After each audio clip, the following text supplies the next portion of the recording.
Make my life easy. When I'm gone, when I'm up, just like to me. No sigumida, in a messy thing, and I'm to the wood. Hey, to what you let's say Furuka. To my age, and I got to live with me. Baby girl, you will rock with me. Keep me by my side, you will stuck with me. It's what I feel inside when you're by my side. Yeah.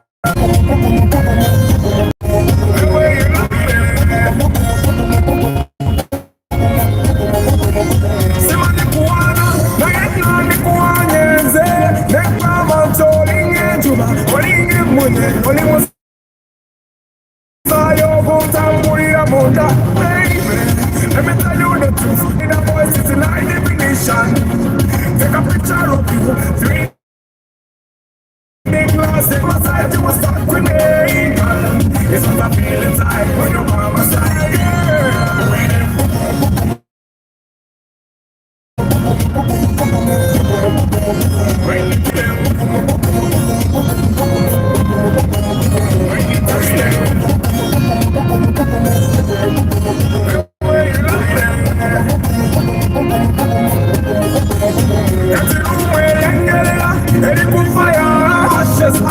ashes, run them down. Send me down, oh me put tire. Burn them down. Just wait, tell me your chicken down. Now basunga, now never damba.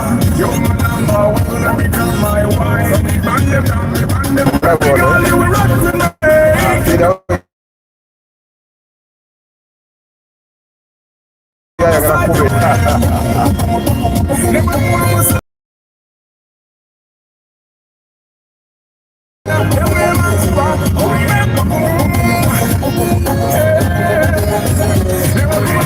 Alaye mwasuze mutia happy Eid.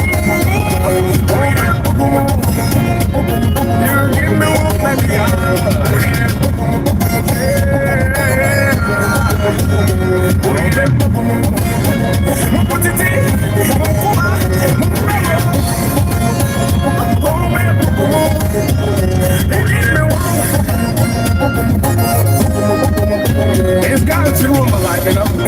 She done a lot for me, so I do the simple thing. And by the way, guys, I'm raising awareness. 30 kilometers per hour, maximum 40 on these roads. I'm doing 40. What the hell? Okay, man.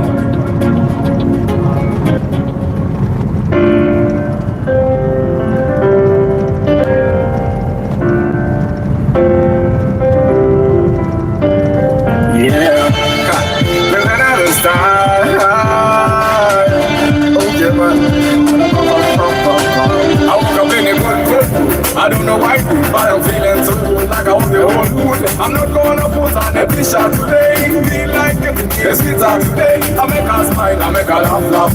I make her dance, I make her wine. Feel like getting down to me, girl. Feel like touching down to me, girl. I'll make you want me, make you want me. I'll make you smile, I'll make you feel nice. After that, I'll take you to my place where we play, or before we play. Yeah, feeling good. Jump. If you feeling good, if you feeling good, jump. If you feeling good, you and me, we rule the world. We're gonna make them jump. Come on now. Jump. Jump.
When you play with your chance, you gotta lose it to right.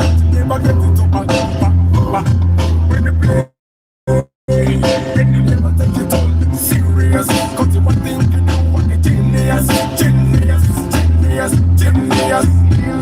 If the clock stopped, we would always have now. You know it's not how this is gonna go down. So don't wait, don't waste, don't take for granted. Let's use what we've been handed. Even if you don't understand it, like a second is just taking while you figure it out. Jump in. And don't you know the life goes? Yeah, you gotta step into the flow. Sometimes you gotta chase it. And it's what you make it. You gotta think about your love and think about your future. Any woman and the things you wanna give her. Kumama kafana nyinga kese moleba. Ulomo la chinga gambi agenda. I had a dream about a thing that can never be. In reality, was standing right in front of me. Right there, hold tightly and fight for a mic. Never know what makes you mighty. Let a sure thing slip through your grip quick and live looking back, regretting your judgment. Wait, Hold up, I'm right here now. you and me, this is our 0 hour. And don't you know the life goes? Yeah, you gotta step into the flow. Sometimes you gotta chase it. And it's what you make it. This moment is a candle melting.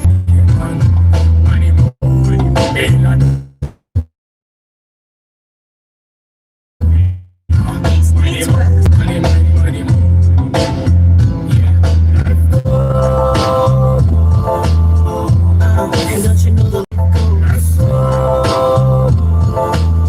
Yeah, you gotta step into the flow. Sometimes you gotta chase it. And it's what you make it. Money more. Okay, money more. Bella Donna.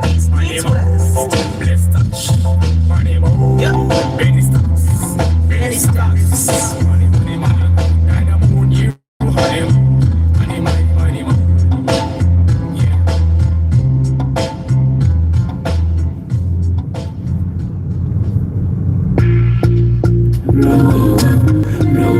We talk the truth, not just a brand for car lovers across the land.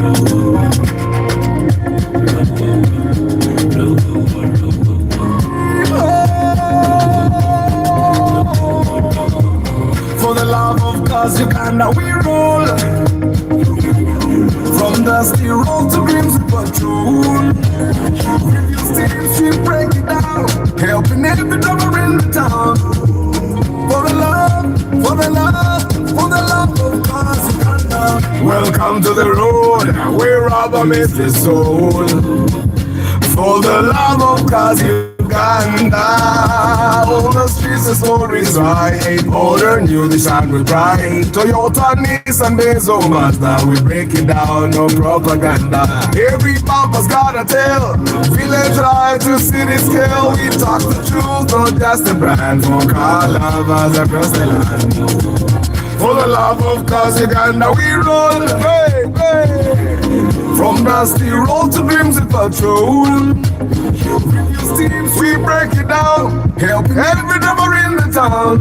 Hey, for the love, for the love, for the love of cause Uganda. Pre-purchase checks, we lead the way. Track your car, no games to play. Restore the past, drive into tomorrow. We bring the laugh, not just the horsepower. Is it a no or a TX ride? We'll show you what's real, not just the hype. Styling views and niche moves. We teach you more than just photos. Taking tools from the basics up. Trucking, gear and car stuff. Every new Forest is on bed, you ain't seen nothing yet. Little money, driving proud. This is more than just machines. It's the love, the life, the people.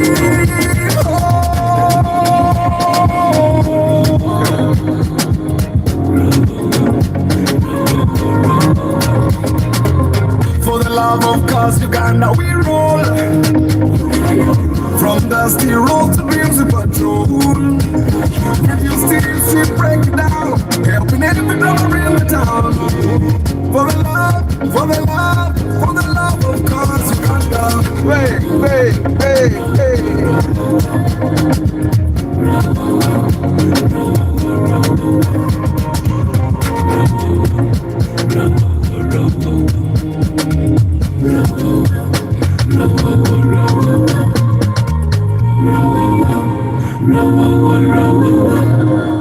Good morning, my people. How you doing today? I hope you guys are doing well. I hope Eid has started okay. Obutale obulaba buli busy. People are buying food. Producer Wechimeza is a Muslim. I don't know if we will have a Chimeza today, but I'm going to give him a call tulabe. Nayogede naye gulonga alaba alaga mudu yokola ekimeza mwali nnyonnyo agenda kugenda ali ekyemisana Eid gwa sawa nga 10 ajje tukole ekimeza. But I don't know. But how are you guys? Happy Eid for the Muslims. The rest of you, I'm sorry. Basiramu bannange abooluganda assalamu alaikum Allah. Ebirala sibimanyi. Assalamu alaikum Allah. I hope you Muslims temwatuyise but it's okay. Tetulina kyabakolera bwe mba musazeewo bwe mutyo. Mukama abateremu obwangu naffe tubalinze ku Easter ne ku Mother's Day ne ku Christmas ne ku Boxing Day. Nakukyawa endala zetulina waawo olwajja nani lumu lwaggwa ezo kalazi izo zimala bwe mutatuyita ku Eid naffe tubalinze kweza ennaku birthday ya Yesu Kristu okufa kwe okunaku lwakugwa ebikonde. Why was it called Boxing Day though? But how are you guys? How did you sleep? Mwasuze bulungi ntuuse leeti. But Bridget Kakai webalekera Sozi Rajab, Juko Nicholas, Martin Sentongo, Drew, Tarema Godfrey, Kabale Emmanuel, Kato Muhammad, Juma Ali, Martin Sentongo, Sway, Joshua Eden Farm, Kabulada, Samuel Ntale, Keira Bilungi, Kayemba, Sadik tewatuyise oba nawe olinza kuyita mayinza oga tewatuyise nenga nawe oyinza bakuyita. Dereka 2, good morning. Shanko Gibbs, Aijuka Blair, David Kito Klaje, Jonathan Semuwanga n'abali mu Kamoli. I hope you guys slept well. Bwetu akatuyite mtu abo baliyo jamu bateri jamu neche manyi ku Old Kampala yo wakutte Old Kampala ne Ekibuli yo wateeka okuba aliyo jamu ku mizikiti ejo because those are the main mosques.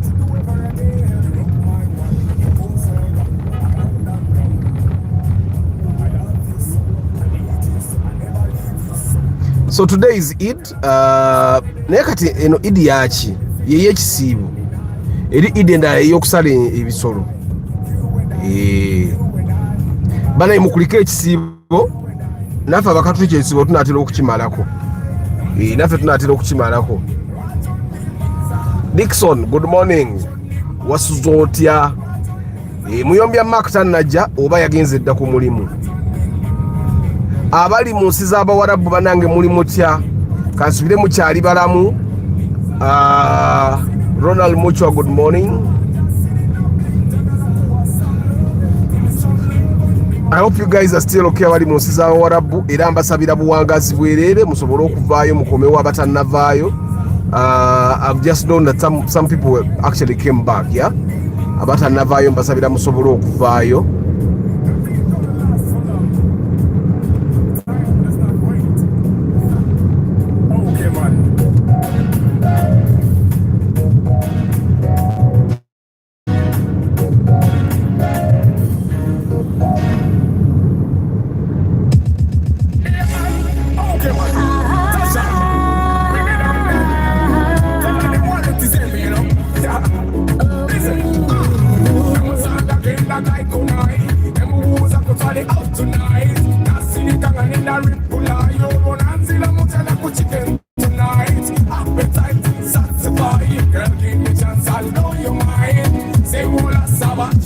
Amina Ronald Muchwa kambasabire mwongere okuwangaala ate mukomewo nga muli balamu. Guys, today is question Friday.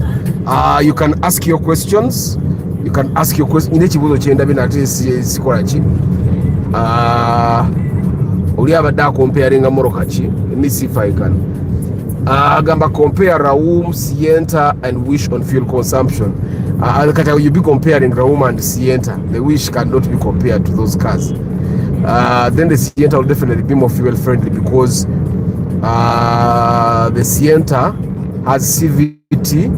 Yeah, it has a newer technology engine and CVT, so it will give you better fuel economy. Raum Simbi na Sienta will definitely do you better, and then the Sienta gives you the benefit of having extra seats. So the Sienta wins any day. So ngaibuzo bya mwe bijja mba mbina mwizo mwagala nyumiro ka view na ibuzo yango mu bijja. Yesterday we bought 2 cars. You remember I told you about the guy when natandika na inspection the other day. He wanted to buy an old Sienta at 22 million shillings. Nitsoka tuzitambulamu. We saw the good ones were like 25, 26, and then I made a few phone calls, and when we paid 22, I was told we could actually get a Sienta at 28. Yeah. So yesterday I got those 2 people, one was Sienta, and started moving. We were looking at 2 cars at a time. I explained to a gentleman on namutandise gulo na atagwa kasita tugula moroka mpya. So we went and looked at yesterday we looked at 3 Sientas. Naye wabawo emmotoka ng'otambula naye ng'olaba emmotoka gye walabye edda tewali egenda gikuba ne muddayo ne munegotiatinga. So that ka Sienta twakasanze kali wabweru wa bond. Era emmotoka zonna zitwala because twali tugula mmotoka etambulirawo twasanze ziri outside the bond nga ziri mu showrooms oba nga ziri awo wabweru. So we saw that ka Sienta after seeing the first Sienta we saw naye gye twasuse badde bagitula 30 million. You guys can the report, yeah? Then the next one that was 28 ati abadde tetutuka kano kalungi nga kalungi nnyo okitegeera. Endala zabadde teziriko namba nga ziba za kulinda naye ng'emyaka mipya kate nga zijja bwana zo 30. They did a direct back transfer because the gentleman did not come with money, but the mom was near the bank. So what happened was they gave him a Centenary Bank account. Was it Centenary? I don't know whatever account that was. He sent it to the mom, and then the mom deposited money to the account of these guys. And what was the entire thing to value? I think I'm happy about that purchase. Other than buying a used Sienta of 25, I think it was on one of my TikTok videos, and that person was saying they bought a Sienta UBR at 28 million shillings. Like guys, there are times when I see people buying cars. Like the gentleman gwe twaguze naye Sienta yesterday abakubanga talina atha bali ku byoli like brokers have no chills. For them the goal is to make as much money as they can out of a sale, which take it, right? Like you can imagine buying a used Sienta UBN babadde bagitunda 20 million, eya digital nga bagitunda 25, what we are digital 25 in 26. Eya 25 nga already bought MB. Eya 26 nga bagamba mpya naye nga yatambuddeko omwezi nga gumu bebiri. Eyinza kuba nga yamezi nga 3 nga the person yagigula yalemererwa okusasula ne bagisika ba ne bagikwata. I don't know if you get what I'm saying. Kati omuntu, I actually told them nebagamba, you know what, nze okunyuka kyangu, I want you guys to go back home, think about it. Buying a used Sienta at 26 or buying a one where you're the first owner at 28, what would you rather do? Okitegeera. So I let them go back ne bakirowozaako, and I'm glad they came back with a decision nti at least batubanjeze miliyoni omukaaga. Okitegeera. Ate nga abantu abawula emmoloka abo ennaku zino, you pay them muboteka emitwalo 5-6, as long as you keep giving them money. Tebasika mmoloka. The people bebasikako emmoloka be bantu ng'atutte emmoloka y'abantu n'ateekayo yadde 10 first month, second month, nga tateekayo yadde 10 ng'alowooza agenda bategeera bawe ssente omulundi gumu. Kati bo kye bakola nga bagisika gagamba zireete kati zitubanje ez'emyezi. Because remember, when you're buying a car, on your receipt they will put for you payment plans. They'll say every month you're supposed to pay 1.5 for, let's say, 6 months. But that's they don't really mean that. It depends on where you buy. Waliwo abantu betagulako mmotoka because basika emmotoka nga bantu si balungi. Okitegeera. Naye waliwo abantu nga ateekako 1 million per month naye ng'akimanyi tojja ziweza. Okitegeera. Omuntu agula emmotoka ya miliyoni 3 n'agigula amabanja, obviously tasobola kuteekayo miliyoni 1 per month. Okitegeera. We know that. The traders know that. Kati already after knowing that, emmotoka isenga bagisikanga obadde buli mwezi obatera 500 baba si bantu balungi.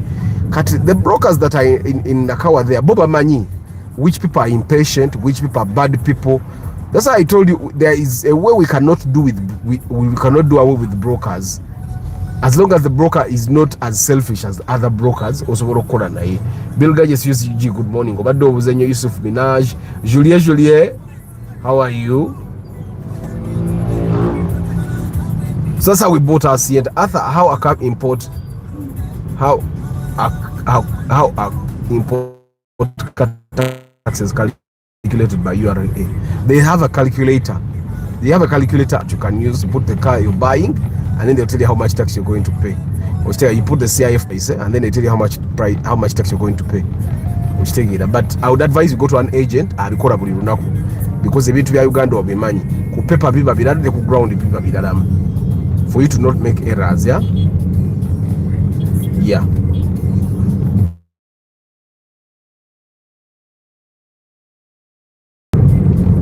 Initially the gentleman wanted to buy the other Noah, mugitegede ya bulijjo, and I think along the way nasalawo lwaki tetugula new empya. Now for me, in a way, apart from the fact that now that Noah we bought it at 50, at least it was 46, if someone can top up the money nagula Noah 50 million, I find that it would be a better buy, because at least shape echuka, matala gachuka, but there is no difference in the engine, transmission, ebisigadde bisigala byebimu. Ekichuka is the design, the shape, kugamba ebange empya, but still has the 3ZR engine. It still has the same CBT gearbox. Apart from the interior design and the exterior design. So if you don't have the money, you continue buying the other one. 43, 44. This new shape is okay. Personally, I don't find the design refreshment worth that much money, but it's okay. So twasose ntunda nuwa ziri enkadde ezo 212. We looked at like 5 or 6, I think. Then he changed his mind. Nagana ati bwe tulaba eri new model. And that's when we started. So I think with the new model, nuwa gitwaguze is the first one we saw. Then apart from that one, we saw about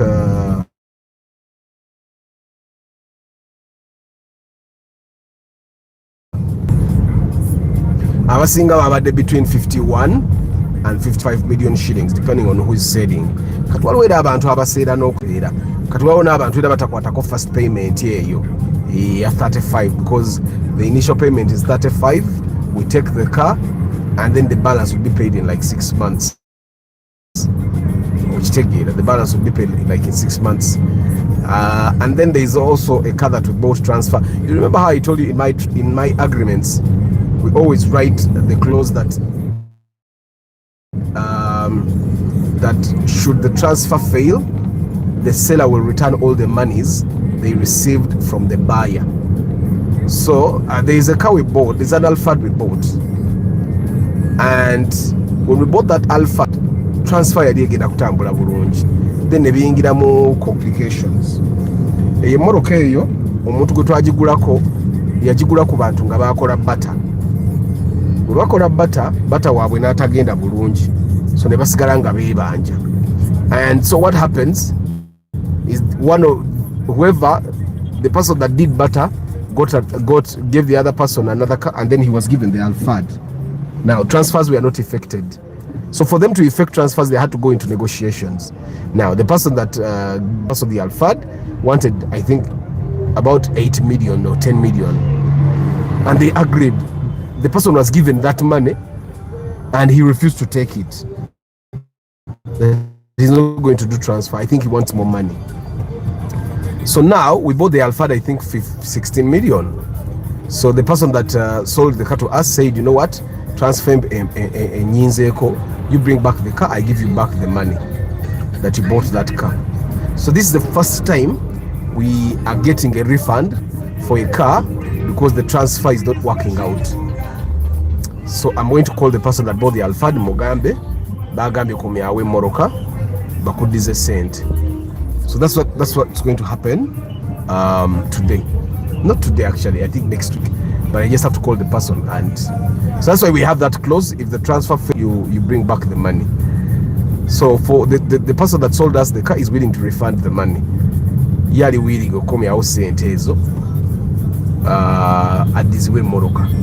Arthur, if possible, get there and talk car owners how they can drive their cars and still stay physically fit by running. You see me, I run. Like today, I don't know what time I'm going to get to the field, but I'm going to run a little if the field is okay. Sikyagala yakudduka bya nkuba obanga ekisaawe kibisi nalinguddeko saagala. Bwe nsanga nga ekisaawe kibisi obanga enkuba gye tulaga etonnya, I'm not going to run. But me, I run. I think the best way for people that have cars to stay fit is basically do exercise, go to the gym. Me, even yesterday, I lifted weights at night. Sit up. I squatted yesterday.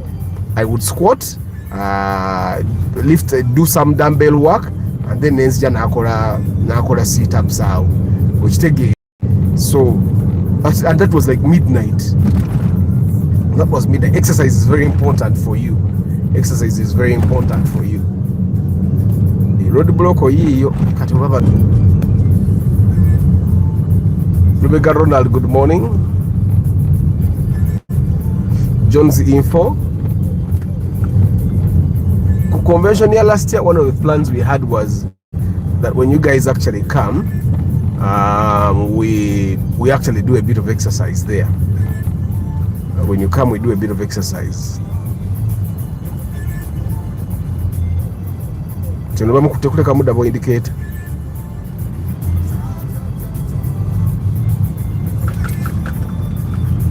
Kuba talina bugombe, talina butaala.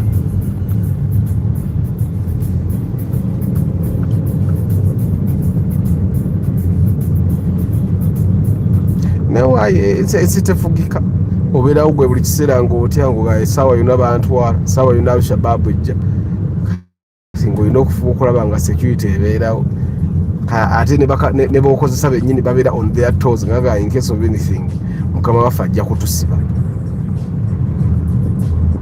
So those are the two inspections we did yesterday, Noah and Sienta. Am I happy about the purchases? I think I am. Personally, I don't find that car that we bought worth 50 million. Nzenga Arthur, I don't find it worth that much money. They are very basic cars. They are very basic cars. I actually find the Auris, Jetwagura 44 million, to be worth the money, more worth the money than actually the Noah. Why? Because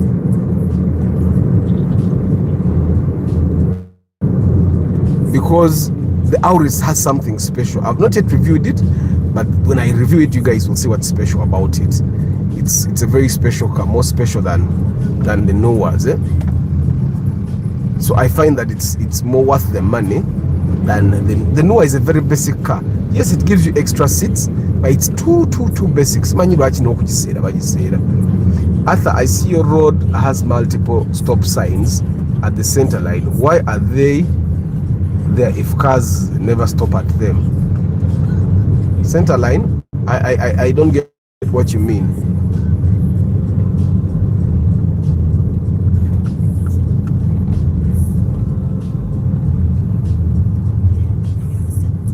Arthur, is there a hybrid car with 7 seats? Yeah, there are Noahs that have hybrid. There are hybrid Noahs. I've seen one. I've not seen a Wish that is hybrid, but I've seen a hybrid Noah. I think that's the only car that I know that is hybrid. Very common Noah hybrid, and I don't know how good it is, because the Alphard hybrid is already not so good. So I don't know how the Noah will be.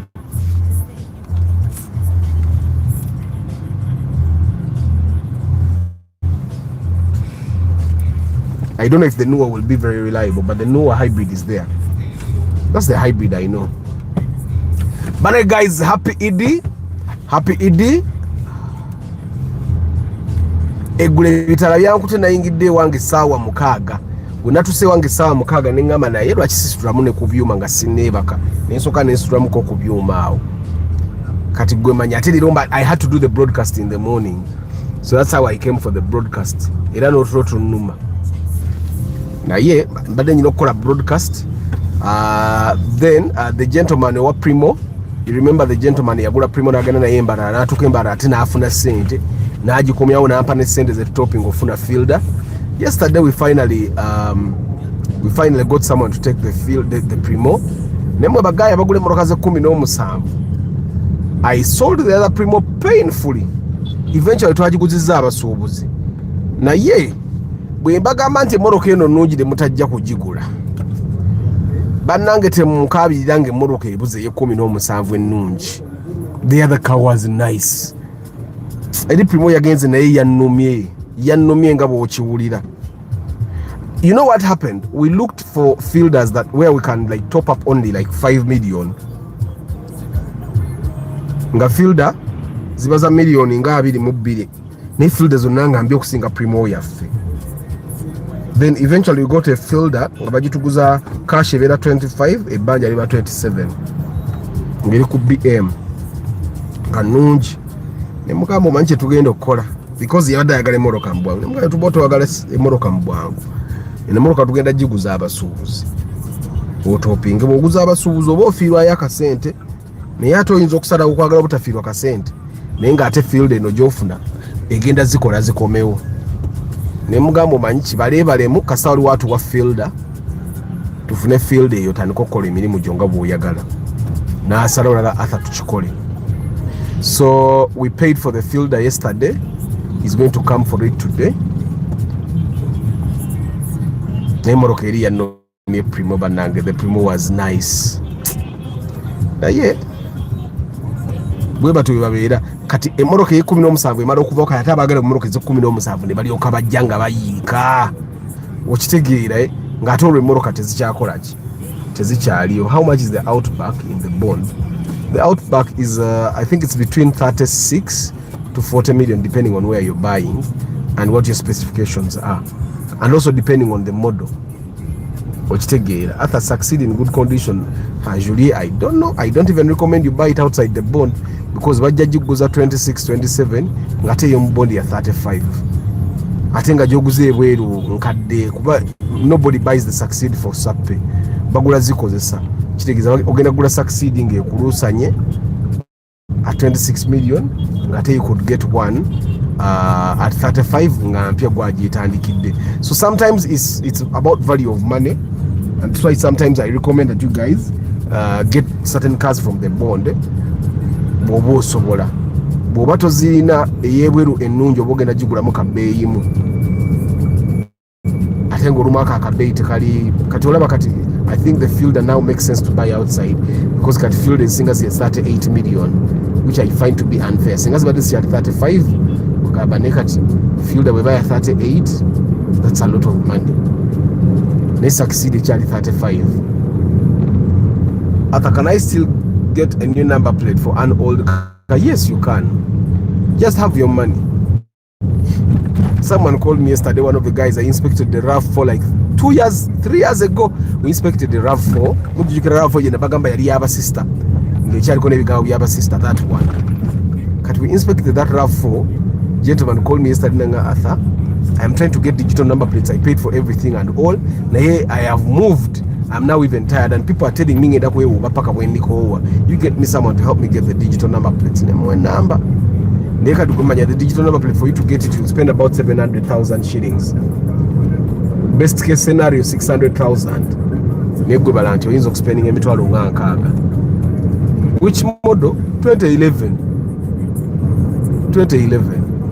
And I tell you guys need to understand that the new shape fielder is not as strong as the old shape fielder.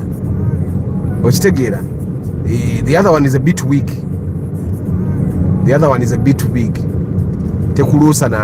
also find that it's not beautiful also. Bali batetenkanya Toyota again, and our designer bagenda bagigwako. Even the strength ne body nyini katujasa ngazitambira around the same price, 38 nenga ate the old shape is better. It's better value. Arthur, how often do you get genuine mileage cars in the bond? Quite often. The only issue is genuine mileage cars are more expensive than tampered cars. Kati ate ogenda okwesanga omuntu nga yalina budget ya TikTok gye yazze nayo. Kati nga you have to work with that budget. To work with that budget ebiseera ebimu, you'll find that all the cars you're getting are tampered. Kati I'll give you an example. There was a Nua in the bond with about 20,000 kilometers genuine. Bajagala million chikumi mutani. Nua 105 million. For the people that have been to Jambo Automat, boyingile no side ye mefaliso. I think that's royal form. Waliwo chi showroom ekiri awawe. Chi showroom kiri awo nga wakayingira wote ka gate. Mulimu Nua Alphard, mulimu ne ka Benz, kati kinuwa ekiri awo bachagala million 15. Would you buy a Nua at 105 million? Because it has 20,000 kilometers? But you guys have to understand that 20,000 kilometers is almost new. 20,000 kilometers is a distance that people drive in like 1 year, 2 years. So she thinks that car was almost as good as new. But the owner wants 105 million and he wants money cash, no credit. Kati muruka mugaga ya bagigula nga ate mugaga talina direction. Kati mugaga ina direction so kugula Nua million 10. You get it? The project episode 1 is coming, Davis.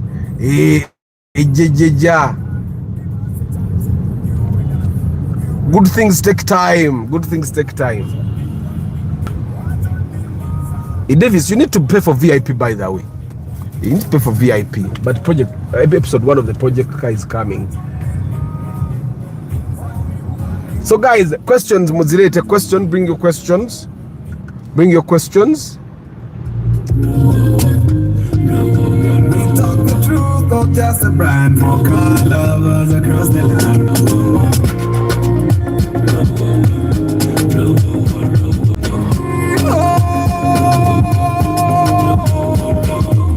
For the love of cars, Uganda we roll. From dusty road to dreams of patrol. We break it down, helping every driver in the town. For the love of cars, Uganda. Welcome to the road, where rubber meets the soul. For the love of cars, Uganda. On the streets, the stories right. All the new Nissan we pride. Toyota, Nissan, Benzo, Mazda, we break it down on propaganda. Every mama's got a tale. Village life to city scale. We talk the truth, not just a brand. For car lovers across the land. For the love of cars, Uganda, we roll. From dusty road to crimson patrol. Steam we break it down, helping every driver in the town. For the love of cars, Uganda. Pre-purchase checks, we lead the way. Track your car, no games to play. Restore the past, drive into tomorrow. We bring the love, not just the horsepower.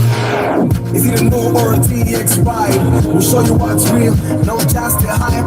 Valid views and engine moves. We teach you more than just photos and tools from the basics up. Trucking, gear and car can stop. If you're new or a season vet, all love of cars you ain't seen nothing yet. Money, driving from. This is more than just machines. It's a love, the life, the dream.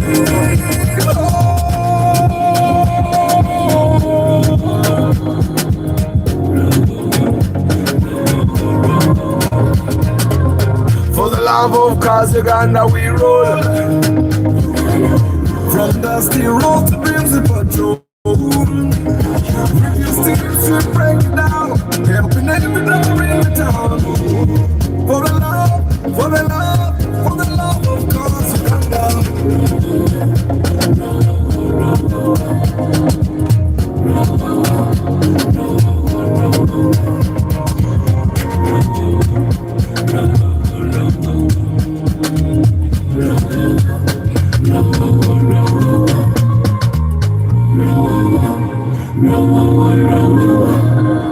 So someone is asking, Arthur, does the Spacio 4-speed 1.5 liter VVTi consume the same fuel as the ISIS CVT 1.8 liter Valvematic? More or less the same, but it depends on how you're driving the car.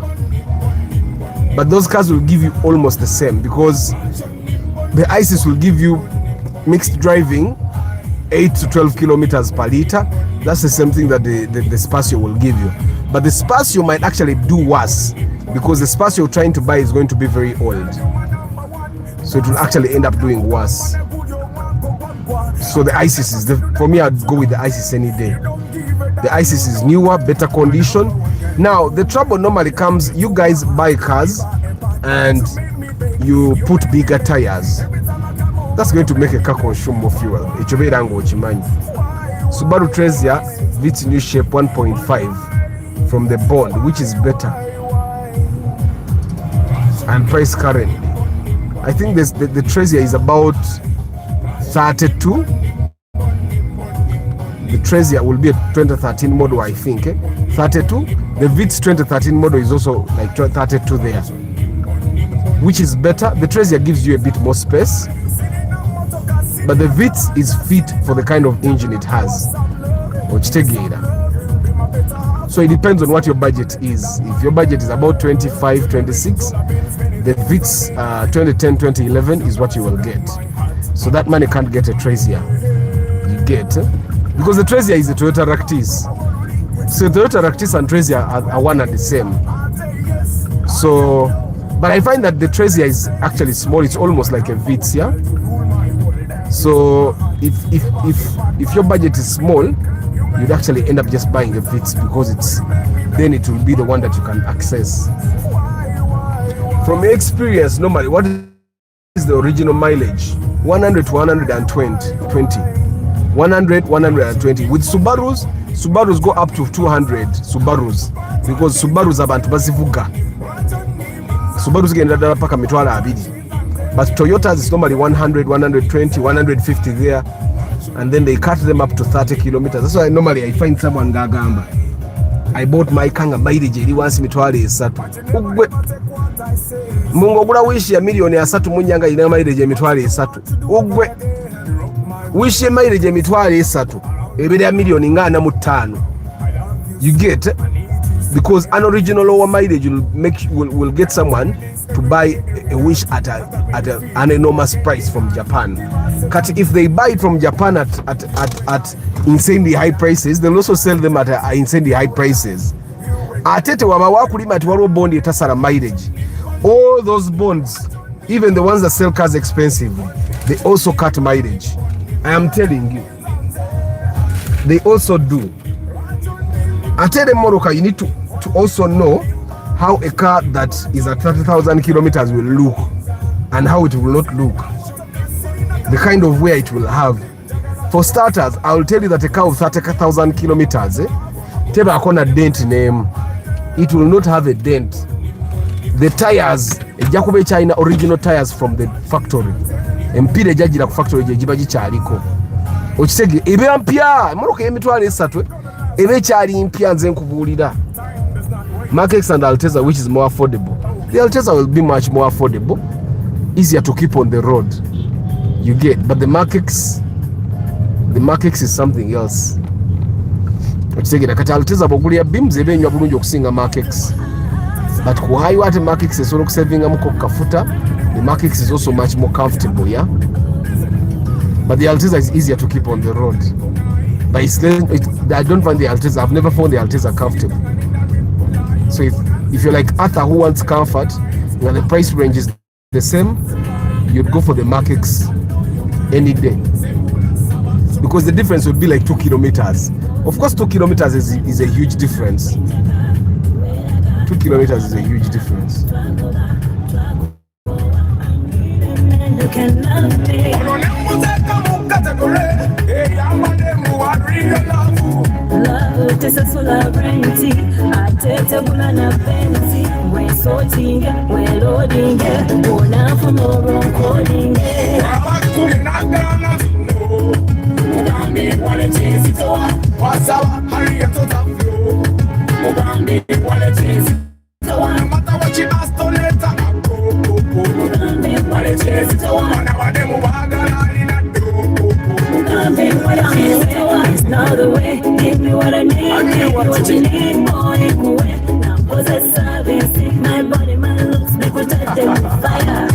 Hilux is a winner. Hilux is easier to maintain, but the L200 is cheaper to buy. So it's just a question of how much, which one can you afford. They are both good pickup trucks, by the way. The L200 is actually better than the Nissan Hardbody. Easier to maintain than the Nissan Hardbody, but the Hilux will be easier to maintain. But the L200 will be cheaper to buy. So it's a question. It should be a question of which one can you afford. But both those cars, you have to be very careful as you buy them. Both those cars, overhauling the engine will cost you between 2.5 to 3.5 million shillings. So zonna nyangu za ku maintaining, but the Hilux is better. Also, the Hilux will fetch you better resale value than the L200. But obviously, because you'll buy the L200 cheaper, ogenda okubira banga they are relative. So which one would you buy? Me, I would buy the L200 any day. I find that both those pickups can be managed by all mechanics around Uganda. Ne L200 ne bobeera mu kyalo bamakanika bo mu kyalo basobola ogikanika, terina nnyo science, okitegeera. Bamakanika bo mu kyalo baba bagitegeera. Naye kasatu gula ya tabu ate guleire nganda,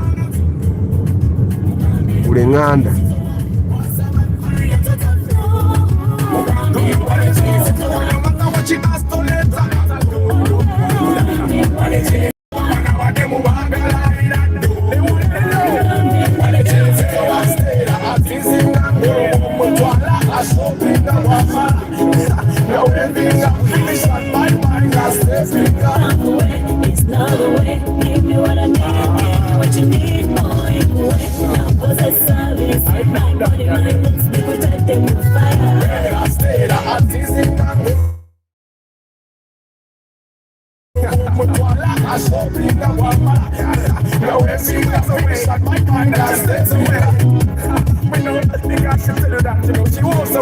She knows. That's why she say everything. But then I know what it is. Oh, okay, man. That's that.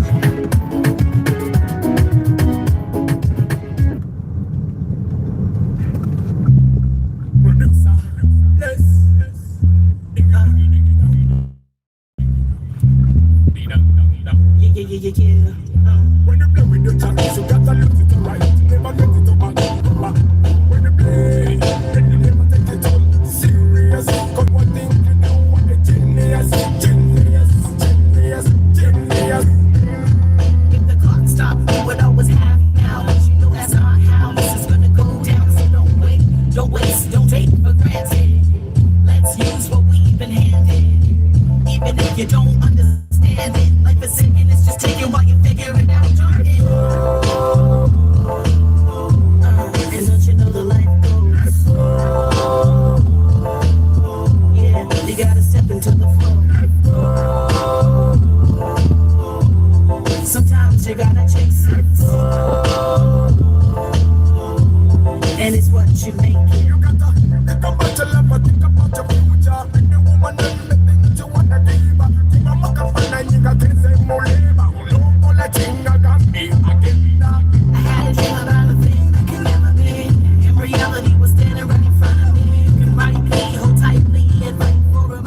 guys, I know it's tempting. If you don't have a car, you can help people in an accident. But if you have a car, never use your car to ferry an accident victim. Never use your car to ferry in the under the law, over on the law, in the law, under the law. It's not okay. It's not allowed. The law does not allow your car to drive an accident victim. That accident victim is related to you. Me, I would not take an accident victim in my car. I'm the one that caused the accident. I have been involved in the accident. You get it? It's very easy for the person you have helped on the road to turn around and say Guamutomede. It's very easy. And Ugandans are very opportunistic. So I would advise you to never help someone that has had an accident or an accident victim with transportation in your car. I would discourage you. Don't do it. Don't do it. Muleke ambulance J. Ochitegera muleke ambulance J mutwalo ba patrol. Your job is not, your car is not an ambulance. I'm telling you this. Ojafuniramu ebizibu. Because era bwotwalo accident victim ku ddwaliro basooka ne bakusigaza oba nnyonnyola. Ochitegera, me I would not. It's legally it's not allowed because you're not an ambulance driver and your car is not an ambulance. But bwekuba kuyimirira kuba wa first aid kit, you can stop and give them a first aid kit. Ochitegera, but I will not advise that you put them in your car and take them to the hospital. You get? Why in car prices are not written on car sales at the sites? What do you mean, Chayune? Since you are driving a genuine mileage car, what's your experience? Was it worth it or is the same as the tampered one? In terms of driving experience, it's the same. If you inspect your car properly, it's the same. But like if you're buying a hybrid, I find that the non-tampered car is actually better because you know when to actually do routine maintenance. Kati nawezeze mitwaro 10 chimanyi, anytime from now I have to service my batteries. Ochitegera, right? I know that. But of course nalinga ndagula a cheaper hybrid yalina emitwaro 12, genuine mitwaro 12. Ngira ne moroka ya raisi kuba yali yabasuubuzi. Naye nengisasula ne cash, ababroka ne bannemesa, sente ne bazinziriza. So when I tell you brokers are that strong, nze nasasula moroka ne bampa ne receipt ne ntula mu moroka nga I am waiting for a gate pass. Nfulumye moroka yange.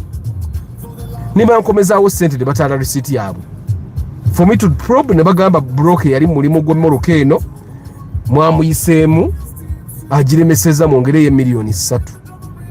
Kati ngenda okulanga ogule moroka erika 12 ninga tuddemu tunoonye ne tuddemu tunoonya. That day I did not even get a car.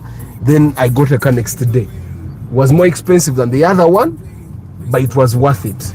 I find that it's worth it. After there's a petition here, we want to know that lady's name, the French name. Nerinya eryanyiza mama Abani. Mundeke, it's supposed to be secret. Kasai mama Abani yali ulira. Negwe erinya do Faransa nyinenge lijendi ogera. Nyinenge lijendi ogera mama Abani na ulira ngo omutima gwagala muvaamu. Aba ulanga ayagala kunoba. But the name is a private thing. Erinya lyo mukyala sijja dyogera wano. Ne mulanga wenjogera erinya Julie. Brigitte Kahai. Era naga abanyango gera mama Abani na ulanga. Nenga talina kyakola, I'm just a romantic. Ate ye bwemba njogera naye mwitalinnya lya kika nawulira nga afa nemwane kati gwe nkumanyi personally erinnya ly'ekika likola nnyo because bantu bameka bali muyita erinnya ly'ekika okitegeera. Era wano bwe tumuyita mama Abani wano ku live, that's the closest we can get to calling her the English name. But in our home ate erinnya lye ly'ekika ndisala nako. Alright. Muna nobyo omukazi. the Uganda Red Cross was preparing a bill, that Good Samaritans bill, to allow people help accident victims. Tenaita mwanti na yera, even when it passes, Ugandan things are very funny. Techigandira eyo bill neita ne Museveni natekako omukono oba president anabawo ebiseera ebyo. Kuba muyinza okusanga ebiseera ebyo nga president Antonio yali mu ntebe. Polisi ya Uganda tekibagaana kukola ki? Kusooka kusuza ennaku nga 2 paka lawyer bwajja na interpreting amateeka. Kati Uganda wano the biggest problem is not that you are in the law. I find that in Uganda the biggest issue is for you to make sure that you don't get into a cell. Okuyingiza akaduukulu kye kintu ekyasinza okubeera ekibi e Uganda okusinga okubeera on the good side of the law. Yensonga lwaki abantu basasula n'enguzi ku poliisi ne baba batali mu musango kuba akimanyi owa poliisi asobola okusuzayo nga bwakola investigation. I am telling you, because the issue is, are you really a good Samaritan? The police has to investigate to find out whether you're actually a good Samaritan or you're the person that caused the accident. Simanyi oba ontegeera. How does the police know that you're the good Samaritan? Muteeka eririwo kati, the Traffic and Road Safety Act. Banono bwe bakubira U-turn tebalina kukubira U-turn. Naye abantu beesiriwazi. Oyina otalina mukuba U-turn ali muvuga one way. The Traffic and Road Safety Act says, okujjako nga wa police oyina wa police mu mmotoka tokkirizibwa vuga mu accident victim. Okitegeera, tokkirizibwa. So me, I would be careful while doing things in Uganda. Nono yennyini gw'otutte mu ddwaliro asobola okwefuulira. We have had those stories before. Ne wesanga otandise okujjanjaba omuntu gw'otaatomera olw'okuba omuya. You remember the guy that burnt his car? Yayokya wish. Omusajja oyo yayokya wish kubanga ye yagamba si ye yatomera. Emmoroka eyamuli mu maaso ye yatomera. Ye n'ayimirira ayambeko. Bw'ayimirira okuyambako bw'atuuka eri, I think even the border guy did not know which car knocked him. Even the border guy said ono ye yatomedde. Ye kyamwokyesa emmoroka kyekyo ng'agamba nze sinze natomedde omuntu. That's what he said. Nze nabadde nnyambako buyambi. Ne bwe yatuuka ne bamukwata n'emmoroka ne bagikwata ne bagisigaza. Kati ng'alina kusasula ate gwe bagamba gwe yatomedde. Okitegeera. So I would be very careful while working, even with when I'm even in the law, ne bw'oba oli mu mateeka kuba basobola okusibayo weeks nga 2 nga bwe banoonyereza. Kati ogenda okwesanga nga you're supposed to have money to come out of the prison cell bakuwe bondi. So I would be very careful, guys, and I'm not stopping you from helping. Go osobola okusalawo nti that's a risk you're willing to take. The reason why we actually have to be very careful naffe ffennyini to make that tugenda mu active accident is because oyinza obulwa akuyamba. Nze mbagambye, if I find an accident, the best thing I can do is call a policeman. Nyinza okubira omuntu gwe manyi nemubuzo oyina owa police gwomanyi nga DPC tumukubire oba OC wa wano nitukubira OC mga wano obadde. That's the best I can do. Okitegeera, that's the best I can do. Nze naye kwatembo afunye accident muteke mu mmoroka yange bwe ntuukayo ne yeefuula. Ne bamubuuza mmoroka kyekutomedde n'agamba simanyi. Ne bajja ne batundira buscratch obuli ku bampa yange ne bagamba gwe. It's possible. Naga ne katomanyi you make a statement. Ebintu bya Uganda biyingiramu make a statement. Tomanya gye binaggwera. So me, that's why I would be very careful. I'd actually not advise you to help. You're not an ambulance. I think the best thing for us to do is for us as a people to all work towards a country. Is for us as a country to work towards fixing our healthcare system to a place where ambulances are there and where people can actually get an ambulance in time. Fenga abantu tulina kulwanirira gavumenti enesobola okutuwa ebintu. Like from Africa, tetuli cast. Sometimes things be happening in our country, in the continent, and this is Africa. Is it indeed the dark continent? The dark continent? Are we really monkeys? Like our leaders? Balowooza nga nkima nti tebasobola kutereeza bintu. Okitegere? Like a president that can give like bloggers 5 billion can surely buy ambulances. He can surely make the system work. Me, that's what I'm thinking. Era wabata chikoza abatayagala. Chiba techimaking a sense jali. So me, I think as a people, okusinga nzo okuteeka omuntu afunye accident mu moroka yange. Nze nyina kukolerera nsi ambulance zibeerewo. Nti ku Ntebe Express kubeeka ambulance nga 3. Ambulance eve Busega, ambulance eve Entebbe, na ambulance zina ku ambulance eve Kajjansi. Simanyi oba muntegeera. Nti Red Cross yalibadde teyisa n'eyo biiru.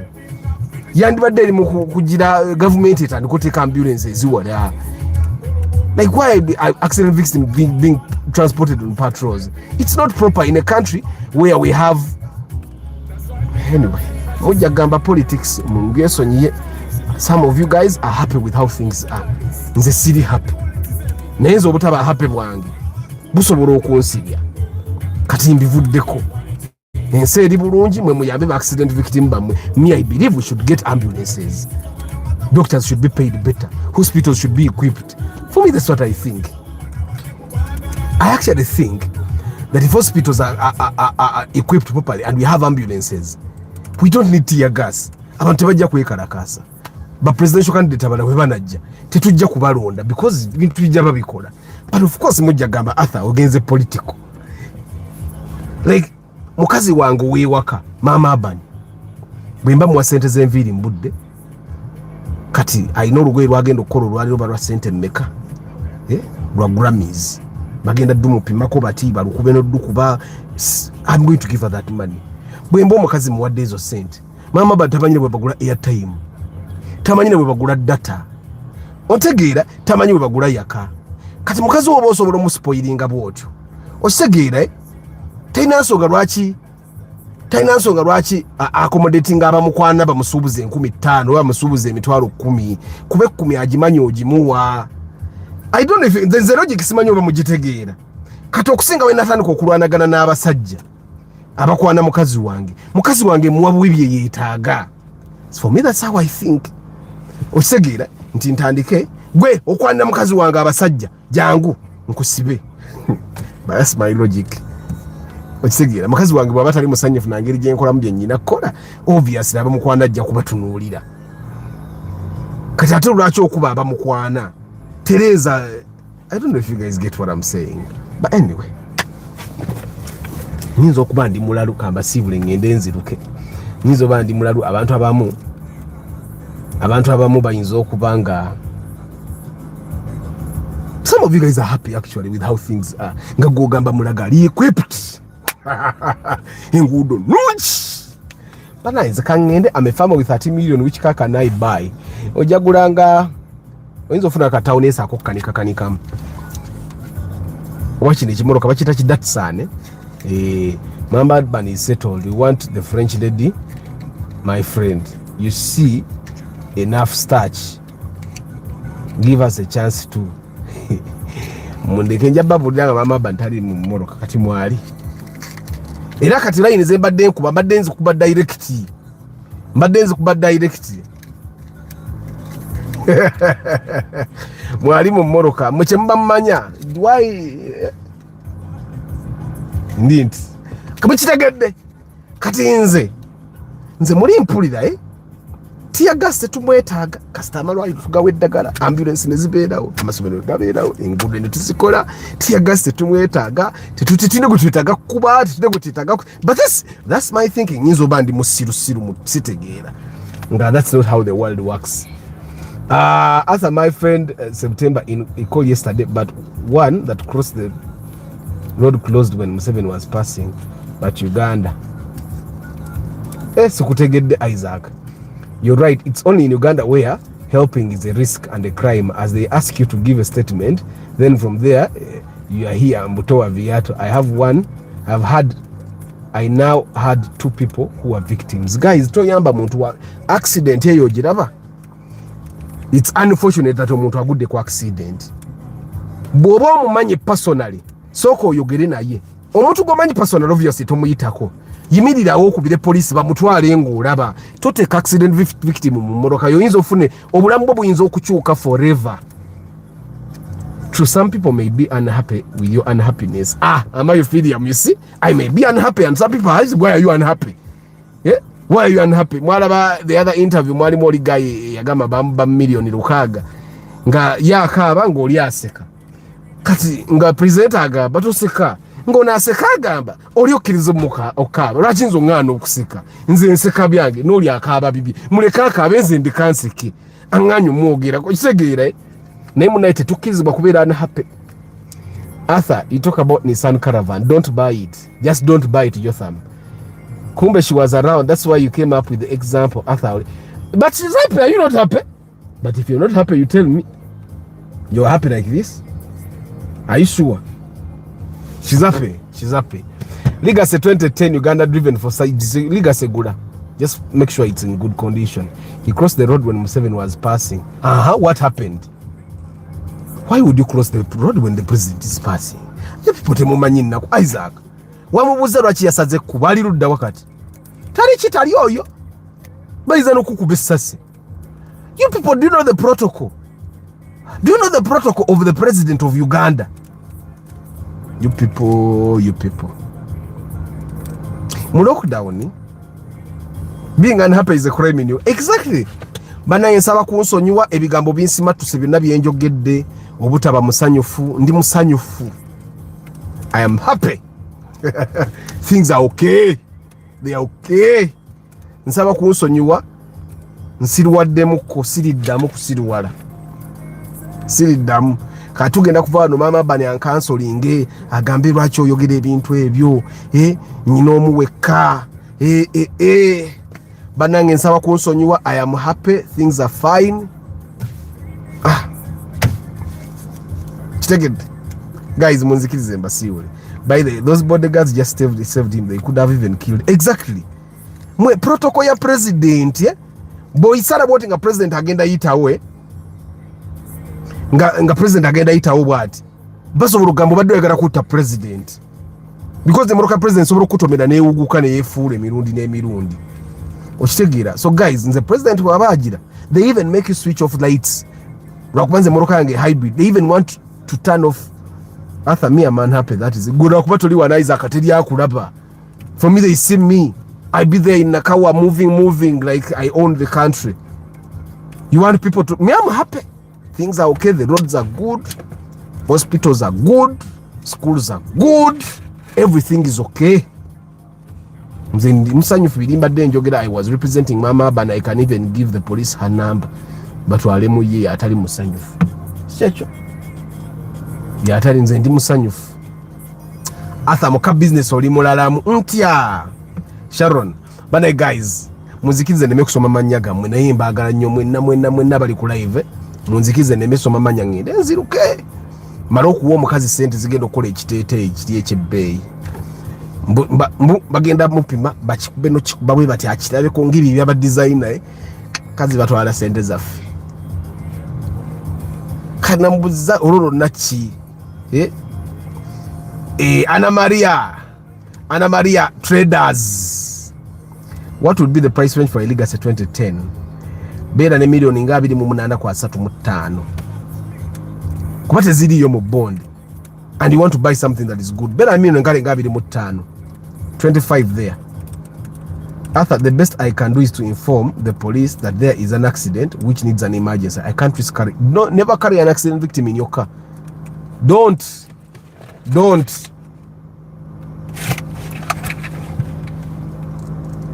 But guys, I wish you a very lovely day. Mbagala nnyo ngenda kubire producer olwayo tulabwa tunakola ekimeza naye mmanye nti ekimeza gye kiri naye nga ye musiraamu ate yagenze mu kyalo kulya Yidi. I am sure we as Ugandans in our families should go back to the drawing board and start working on our mental state. Until then, a line is about to be drawn. Zach Chituf, me, I'm selling my citizenship. Arthur, don't lie, roads are not good. Juko, haven't you seen the roads? Mamwina mlabi ade echinya. Mwe mundeke people leave me bwe basiba wana abantu ne babatwala.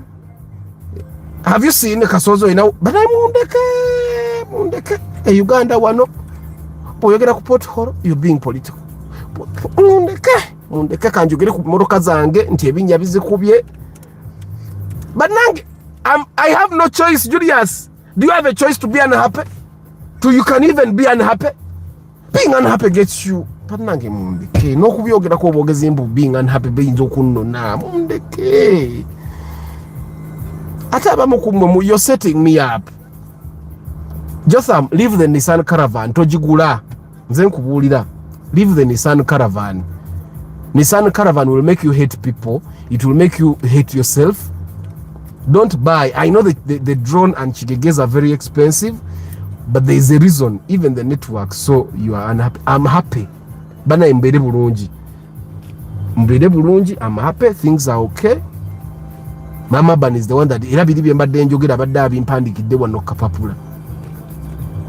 We need to work smile for a country where ambulances are there, where the Mama Ban abimpandikidde wano kapapula na signinga nako. We need to be a country that has medicine in the hospitals. Yabi wandis. Nekati yengeri jali mu charity baba siba nnyo. Guys, have a good day.